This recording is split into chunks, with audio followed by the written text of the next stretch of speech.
Hey folks, come walk with me. Well, I'm competing at the moment for for noise levels with the birds, so we'll see how that goes. But in any case, today I thought that we'd talk a little bit about this optimize everything culture.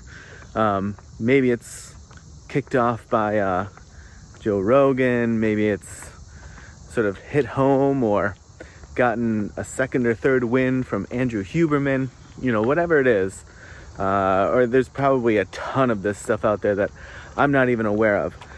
But I think it's, in many ways, not necessarily a great idea. This concept of incessantly trying to optimize everything, optimize your sleep routine, your morning routine, your eating or your meal habits. I understand that there are healthier ways to live and unhealthier ways to live, and that there's some reality behind that. However, the issue that I have with it is this concept that everything that you do, or most things that you do in life, can't be for the joy of doing it. It has to be geared towards some outcome, right? So if you're trying to optimize your sleep and for whatever reason you only get 5 hours one night, well, you've failed. So instead of letting yourself find a natural course to sleep and allowing yourself to sleep when sleep comes, you have this routine, you have this optimized structure, and if you don't follow it, then you have somehow failed.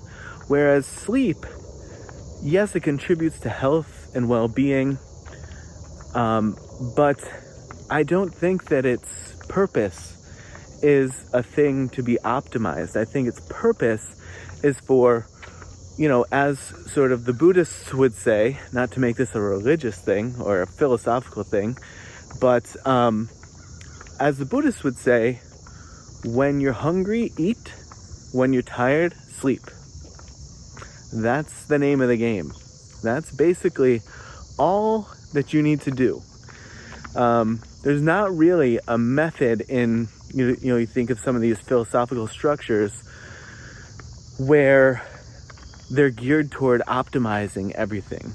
It's more following a cadence, following a flow that happens naturally, rather than imposing your will. It's another sort of manifestation, this optimization. It's another sort of manifestation of this fix the earth kind of culture that we've developed, where we see ourselves at odds with nature and at odds with the earth, and so we need to build tunnels through it so that we can drive through it. We need to contour the land in ways that best suit us, because we are for some reason viewing ourselves as separate from the earth and from nature. Whereas you think of something like eat when you're hungry, sleep when you're tired, that is allowing you to be part of nature, that you are part of the rest of it all, the entire world that takes its cadence from the natural flow of things. But we act as though those things don't exist sometimes, and that we need to determine how to optimize our sleep and our meal times and our productivity. That's another thing about optimizing everything about your time and your workflow is, what if you had time that was time for doing things because you enjoyed doing the thing? You're doing the thing not for a particular outcome, not to say I'm doing the Pomodoro technique because it's going to allow me to accomplish X number of tasks per day, versus not doing it, which is only Y number of tasks per day. you're not looking for that outcome. You are saying, well, I'm doing the work that I'm doing right now because it feels joyful to me. And sorry, I'm getting over being pretty sick, and so my breathing is a little bit labored. But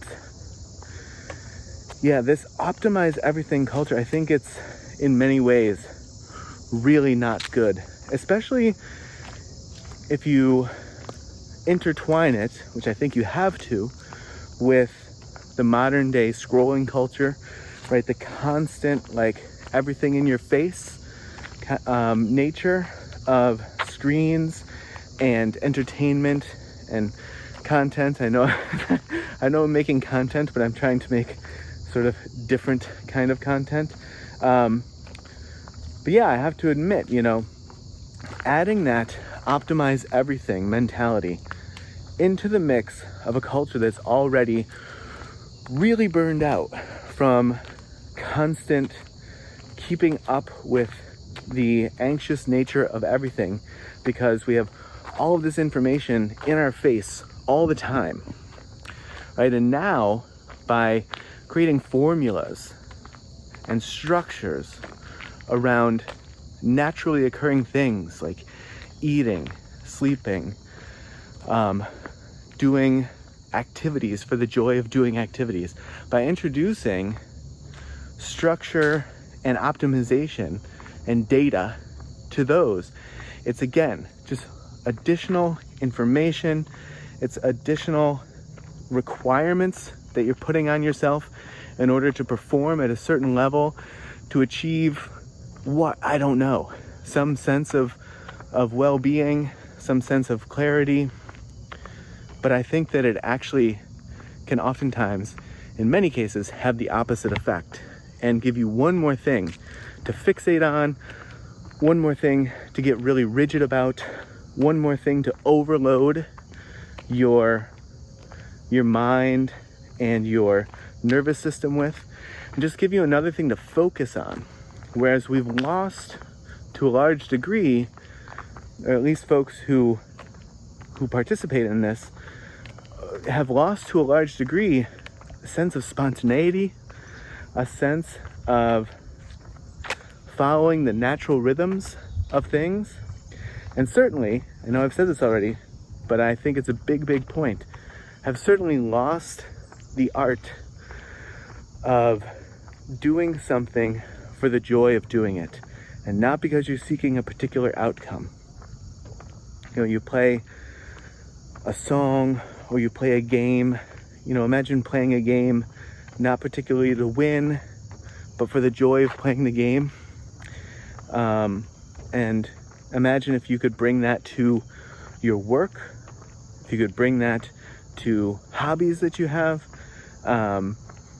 or to just a general sense of enjoying free time, right? But free time can be sort of manipulated in this culture to, again, you're not optimizing your time because you're wasting it, because you're doing it for some sort of frivolous activity, or for doing nothing, right? And there's this weird split between being seen as lazy and frivolous for doing something just for the joy of doing it, not for any outcome. But there's also oftentimes like a lot of wiggle room given, we could call it that, a lot of leeway given to folks who want to just zone out and just stare at the TV for an hour or 2 hours or whatever it is to decompress or whatever. And I'm not saying that there's anything wrong with that, but I'm just saying that I think that if we didn't focus so much on optimizing everything, having all this rigid structure, everything to adhere to get to a certain outcome in every other aspect of life, we may not have to spend the free time decompressing by looking at a screen that is in some way a re-representation of life, a re-representation of the world that you already live in, that you could be participating in, but you've twisted it in such a way that it has become just another productivity exercise, a productivity task with a particular outcome to seek. And when you fall short of that, then you have to decompress by watching something that is sort of, again, playful, frivolous, because you've sucked those things out of your real life. So those are my 2 cents, but I would just say, if you're sort of caught in this, or if you feel yourself sort of sucked down that road, maybe consider if it's, what the benefits are and maybe are not. Look at the ways in which trying to optimize everything maybe isn't the best path forward. Maybe won't be the best for your mental health. Maybe won't be the best for your nervous system, for your sense of well-being. Even if data says that sleeping from X hour to X hour, and then drinking your lemon water, and then putting a little salt in your this, that, or the other thing, whatever it is. Having your coffee this amount of time after waking up. Even if science says these things, which in some cases may be questionable anyway, maybe consider if you could chill a little bit and find ways to carve out space for just sort of momentary frivolity, joy of doing things for the joy of doing things and not for a particular outcome. All right, folks, we've walked almost 12 minutes, and by the time I'm done with this, we probably will have made it there. So if you walked with me, good work. If not, no worries. That's not the point of this, right? This is not an optimization of walking activity, but I enjoy the walking. I enjoy the nature sounds, sunshine, fresh air, and chatting with you all. So I will see you in the next video.